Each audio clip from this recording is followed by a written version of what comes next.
14 ER ఇప్పుడు add చేస్తే ఏమన్నాడు, మహాశక్తి అంట. 18 ఏళ్ళు నిండిన ప్రతి మహిళకు నెలకు 1500 అంటే ఏడాదికి 18 ఏళ్ళు నిండిన ఎంతమంది ఉన్నారని అంటే మన ఓటర్స్ జాబితా చూస్తే తెలుస్తుంది అధ్యక్ష. మన ఓటర్ల లిస్టు చూస్తే ఎంతమంది మహిళలు ఉన్నారు, 18 ఏళ్ళు నిండిన వాళ్ళంతా మొత్తం ఓటర్స్ లిస్టులో ఉంది. వాటికి మనము 2,10 లక్షలు ఉంటే మనం వాటికి 2 కోట్లు చూపిస్తున్నాం, కొంచెం వాటికి తగ్గించినాం. అట్లా వేసుకున్నా కానీ 36,000 కోట్లు ఈ మహాశక్తికి. తల్లి తర్వాత ఈ తల్లికి వందనం, అది ఏంది, ఎంతమంది పిల్లలు ఉంటే అంతమందికి 15,000 అంట. ఏం నోటికి ఎంత వస్తే అంత చెప్పేసేయడమే, కాబట్టి ఏం పోయేదేముంది అని చెప్పి ఇచ్చేదే సచ్చేదే మన అనే లెవెల్లోకి మనుషులు చెప్పేయడం మొదలు పెడతా ఉన్నారు. తల్లికి వందనం అని చెప్పి ఎంతమంది పిల్లలు ఉంటే అంతమందికి. రాష్ట్రంలో 83 లక్షల మంది పిల్లలకు మనం మంచి జరిగిస్తూ 44 లక్షల మంది తల్లులకు మనం ఇస్తూ ఉంటే ఆయన 83 లక్షల మంది పిల్లలకు లెక్కేసుకొని దానికి 12,450 కోట్లు. తర్వాత యువగలం, ఈయనే ఇంతకుముందు 2014లో ఇంటింటికి ఉద్యోగం ఇకపోతే 2,000 రూపాయలు నిరుద్యోగ వృత్తి అని చెప్పినోడు అది చేయకపోగా ఆ 2014లో ఎన్నికల మేనిఫెస్టోలో ఇచ్చిన మాట, ఇది ఇచ్చిన మాటే. ఆ అక్క చెల్లెమ్మలకు ఆ డబ్బు కూడా తను చెప్పిన మాటే, ఆ మహాశక్తి లాంటిది. అది లేదు, ఈ యువగలము లేదు. 2014లో చెప్పింది లేదు, చేసింది లేదు. దీనికేమో మళ్ళీ 20 లక్షల మంది పిల్లలకు నెలకు 3,000 రూపాయలు చొప్పున వేసుకుంటే 7,200 కోట్లు. తర్వాత దీపం పథకం, 2014 ఎన్నికల మేనిఫెస్టోలో కూడా ఇలాంటి పథకమే పెట్టినాడు, గ్యాస్ సిలిండర్ల పథకం. అది చేసింది లేదు. అది చేయకపోగా ఇప్పుడు కొత్తగా ప్రతి కుటుంబానికి 3 గ్యాస్ సిలిండర్లు ఉచితమని చెప్పి మళ్ళీ పెట్టాడు, దానికి 4,600 కోట్లు. తర్వాత అన్నదాత అని మన రైతన్నలకు మనం 13,500 రైతన్నలకు ఇస్తా ఉన్నాం. మనం చెప్పింది రైతన్నలకు 12,000 ఇస్తామని, కానీ మనం రైతన్నలకు చెప్పిన దానికన్నా మిన్నగా 13,500 మనం ఇస్తా ఉన్నాం. ఆయన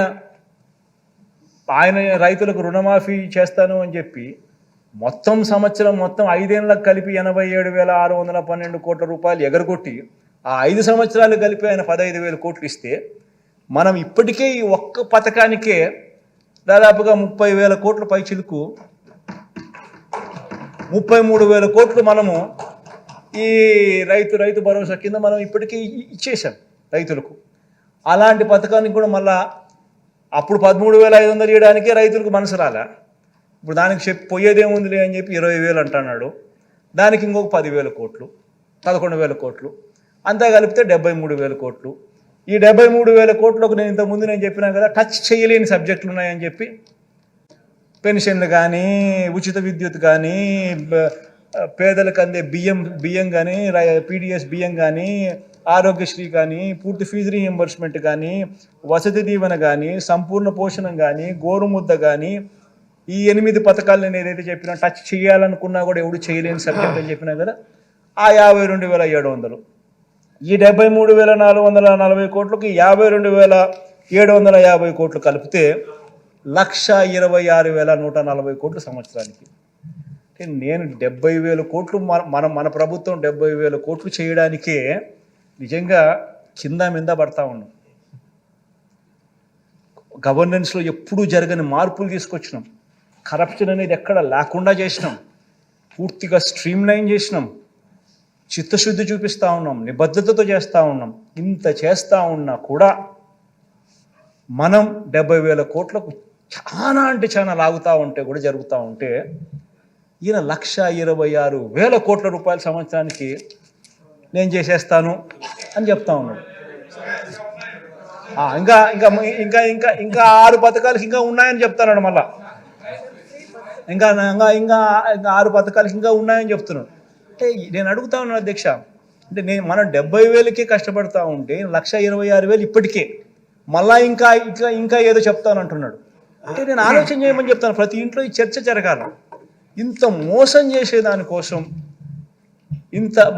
చేసేదానికోసం ఈ దుర్బుద్ధితో ఈ మాదిరిగా మోసం చేయడం ధర్మమేనా? ప్రజలను ఇంత అబద్ధాలు ఆడడం, ఇంత కుట్రలు పనడం, ఇంత మాదిరిగా మోసం చేయాలనే ఆలోచనతోనే, మోసం చేయడానికి కోసమే ఈ మాదిరిగా ఒక రంగురంగుల మేనిఫెస్టో తీసుకొని వచ్చి ఈ మాదిరిగా మోసం చేసే దిశగా అడుగులు వేయడం ధర్మమేనా అని అడుగుతా ఉన్నా, ఆలోచన చేయమని అడుగుతా ఉన్నా.